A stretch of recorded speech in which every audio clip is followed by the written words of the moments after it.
नमस्कार, मी विजय काळे. SP9 मराठीमध्ये आपलं स्वागत. 0 ते 100 या कार्यक्रमांतर्गत समाजामध्ये काम करणाऱ्या विविध मान्यवरांना आपण कायम भेटत असतो. समाजामध्ये अशी खूप माणसं असतात की जे आपापल्या परीने जे जे उत्तम काम करता येईल ते काम करत असतात. स्वतःच्या प्रतिभेनं स्वतःचं आयुष्य तरी ते फुलवत असतातच, पण समाजामध्ये एक सकारात्मक ऊर्जेचा प्रवाह वाहता ठेवता येतो का याचाही विचार करत असतात. अशा माणसांचं काम समाजापर्यंत पोहोचत नाही. याचं कारण अशी माणसं प्रसिद्धीपासून लांब असतात. फक्त आपलं काम, आपली कला किंवा एकूण आपला उद्योग यातच ही माणसं मग्न असतात. अशा माणसांचं काम समाजापर्यंत पोहोचवणं लोकशाहीचा चौथा स्तंभ म्हणून माध्यमाची जबाबदारी असते आणि तोच स्वच्छ हेतू ठेवून आपण 0 ते 100 या मालिकेचं आयोजन करत असतो. या मालिकेअंतर्गत आज आपल्या स्टुडिओमध्ये असं एक व्यक्तिमत्व आहे की ज्या उत्तम चित्रकला या क्षेत्रामध्ये करिअर त्यांचं झालेलं आहे.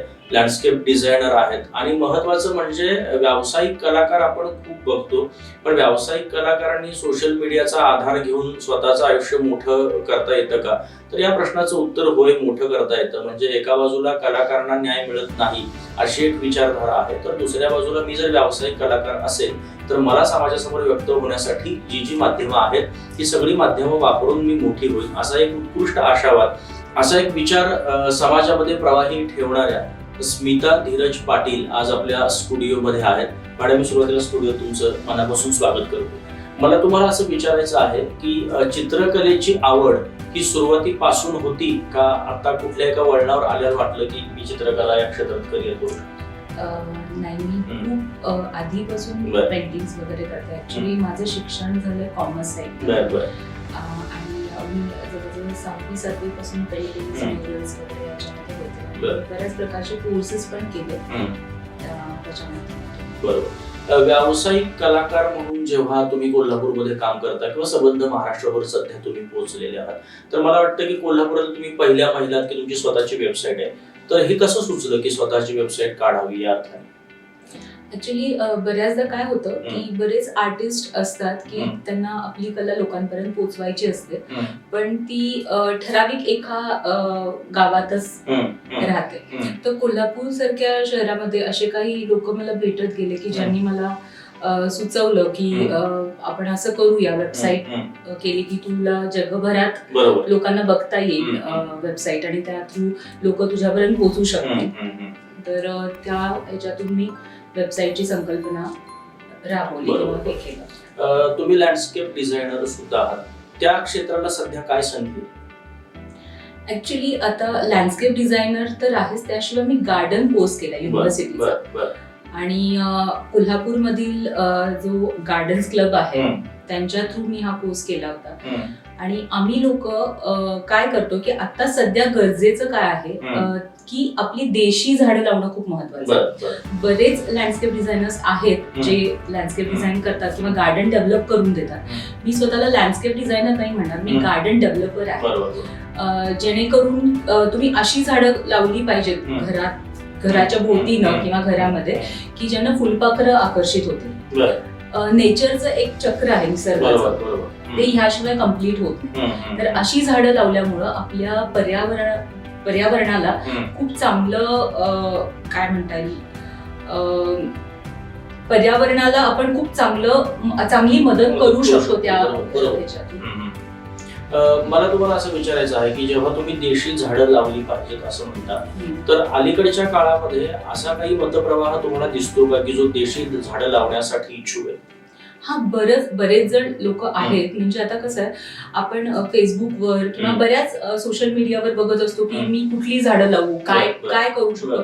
बऱ्याच जणांना फक्त दिसण्यासाठी झाडं हवं असतात, पण आता लोकांमध्ये ही जागरूकता होतीये की घराच्या अवतीभोवती सुद्धा आपल्याला अशी झाडं लावली पाहिजेत. लोक विचारतात की मी माझ्या ऑक्सिजन देणारी झाडं असतात, माझ्या कार्यालयामध्ये जास्त ऊन नाहीये, फक्त सावली आहे, तर मी कुठली झाडं लावावी किंवा आपल्या घराच्या भोवतीनं कुठली झाडं लावावी जेणेकरून ऑक्सिजन पुरवठा होईल. तर हे खूप महत्वाचं आहे की तुम्ही तुमच्या आजूबाजूला कोणती झाडं लावता. या दृष्टीनं पण मी माझ्या चॅनल थ्रू असे व्हिडिओज बनवत असते की तुम्ही घराच्या भोवतीनं कुठली झाडं लावा, कुठल्या झाडाला कुठली खतं, कुठलं पॉटिंग मिक्स, हे सगळं खूप महत्वाचं आहे. या अनुषंगाने प्रश्न मी तुम्हाला असा विचारेन की आता अलीकडे फुलांचे रंग उडत आहेत किंवा ज्या अर्थाने फुलं उमलायला पाहिजे त्या अर्थाने उमलत नाहीयेत आणि ज्याला आपण म्हणतो की तुम्हाला एका विशिष्ट हवामानामध्ये हेच फळ आल्यानंतर खायचं असतं, अशी 12माही फळं येत आहेत. तर या पाठीमागे नेमकं काय कारण आहे? म्हणजे तंत्रज्ञानाचा जास्त झालेला मारा हे महत्वाचं कारण आहे, रासायनिक खतांचा प्रभाव हे कारण आहे, ग्लोबल वॉर्मिंग हे कारण आहे, काय काय कारण आहे? नक्कीच सर. आता आम्ही जेव्हा गार्डन कोर्स केला तेव्हा खूप मोठे तज्ज्ञ लोकांचं आम्ही लेक्चर्स ऐकले होते. तर आपण बघतो की जिथं जिथं ऊस शेती होती तर तिथं ना बऱ्याच प्रमाणात युरिया वापरला जातो. बरोबर बरोबर.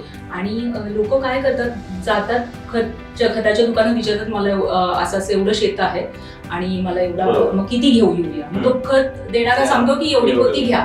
पण हे खूप चुकीचं आहे ऍक्च्युली. तुम्ही माती परीक्षण करा. मी असं नाही म्हणत की युरिया घालू नका. तर ह्या तज्ञ लोकांचं म्हणणं पण हेच होतं की तुम्ही माती परीक्षण करा, तुमच्या मातीला काय गरजेचं आहे ते द्या, तेव्हाच ते होऊ शकतं.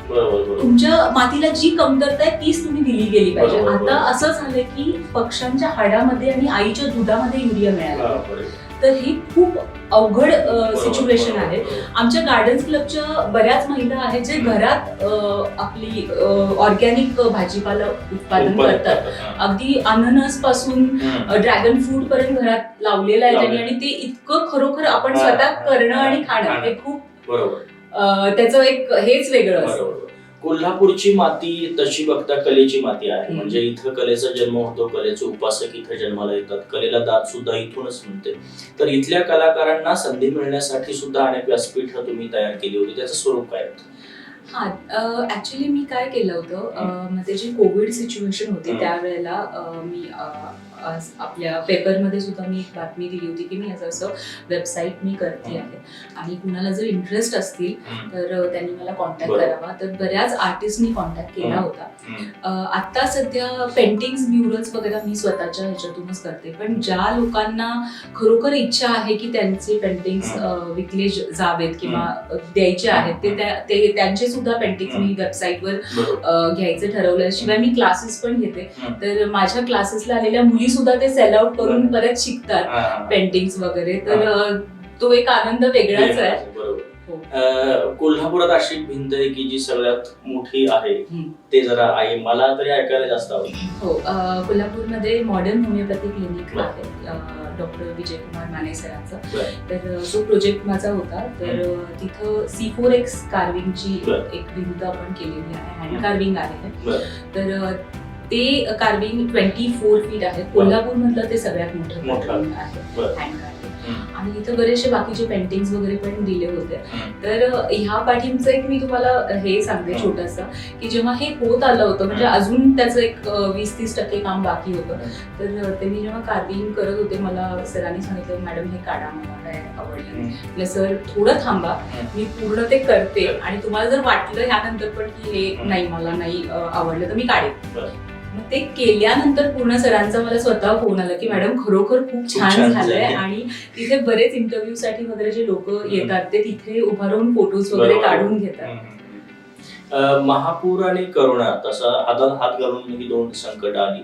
तर महापुराच्या काळामध्ये सुद्धा ब्लँकेटचा तुमचा किस्सा खूप महत्वाचा आहे, तोही आम्हाला ऐकायला आवडेल. आणि करोना काळामध्ये तुम्ही जे काम केलं ते हो. सर ऍक्च्युली महापुरामध्ये कसं झालं होतं, आपण टीव्हीवर बसून बघत होतो की इथं पूर आलाय, यांना हे मिळत नाही ते मिळत नाही. तर मी सहज विचार केला, मी माझ्या मिस्टरना म्हटलं की आपण काहीच करू शकत नाही का, म्हणजे आपण घरात बसून तर निदान काहीतरी केलं असतं. तर माझ्या एक 2-3 मैत्रिणींना घेऊन आम्ही काय केलं की आम्ही थोडे ब्लँकेट्स विकत घेतले. एक 20-25च घेतले होते, नाही साधारण मला वाटतं एक 75 ब्लँकेट्स घेतले होते. आणि त्यानंतर आम्ही बाहेर पडलो आणि आम्ही एक व्हिडिओ काढला की आम्ही असं बाहेर पडलो आणि ज्यांना गरज आहे ना त्यांनी ह्या नंबरला संपर्क साधावा. आणि तो व्हिडिओ बघता बघता इतका व्हायरल झाला की तो पुढे मुंबई, म्हणजे जिथं पूर परिस्थिती नाही तिथपर्यंत पोहोचला. आणि तिथल्या लोकांचे मला फोन यायला लागले की मॅडम आम्हाला मदत पाठवायची. एक वेळ अशी होती सर की माझ्याकडे माझे आई वडील पण आले होते, त्यांच्या इथे पण पाणी आलं होतं. मला वाटतं रात्री 10ची वेळ होती आणि लोकांची फोन येत होती की आम्हाला ब्लँकेट्स हवे आहेत. म्हणजे जवळजवळ आम्ही महिनाभर काम करतो. आणि लोकांचे फोन येत होते. मग माझी आई मला म्हटली की अगं काहीच इथं दिसत नाहीये ब्लँकेट आणि तू कसं हे करणार, आता उद्या तर तू देतो बोलतेस. तुम्ही म्हटलं बघूया काय होतं. तर ते आज झोपायला गेले तोपर्यंत मला गांधीनगर मधून एकांचा फोन आला की आम्हाला ब्लँकेट्स द्यायचे आणि ती 11ला उठून आली तेव्हा माझा पूर्ण हॉल ब्लँकेट्सनी भरला होता. म्हणजे आपण जे म्हणतो ना की आपल्याला द्यायची इच्छा असेल की तो मदत करतो, तर तसं काहीच झालं होतं आणि त्याचा अनुभव मला त्यावेळी आला. कोविड काळामध्ये काही रेडिओ मिल्सवर वगैरे तुमचे कार्यक्रम त्याचं काय कोविड काळामध्ये आता आम्ही जे गार्डन्स क्लबचे मेंबर्स आहेत ते आम्ही ग्रीन सोल्जर्स म्हणून काम करतो सर, की लोकांना कंपोस्टिंग करायला हे करायचं, किंवा तुम्ही घरात फळांच्या साली ज्या खाऊन टाकून देता त्यापासून तुम्ही एन्झाईम बनवू शकता. ते एन्झाईम म्हणजे बाथरूम वगैरे स्वच्छ करण्यापासून ते तुमचे केस धुण्यापर्यंत सगळ्याला उपयोगी पडतं. तर त्यावेळी रेडिओ मिर्चीवर माझा इंटरव्ह्यू झाला होता कंपोस्टिंग संदर्भातील, आणि शिवाय सकाळला पण आमचं लाईव्ह झालं होतं.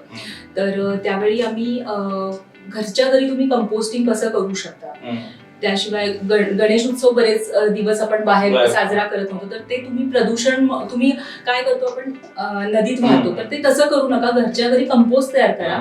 ती जी माती आहे ती तुमच्या कुंड्यांसाठी वापरली तर त्यापासून फुलं बरीच येतील. तर हे असे FB लाईव्ह वगैरे पण झाले होते आणि त्याबरोबर थोडेफार ब्युटी टिप्सचे व्हिडिओज पण मी केले होते, घरच्या घरी तेल कसं बनवायचं वगैरे. तर ते 1-2-3 इंटरव्ह्यूज झाले होते.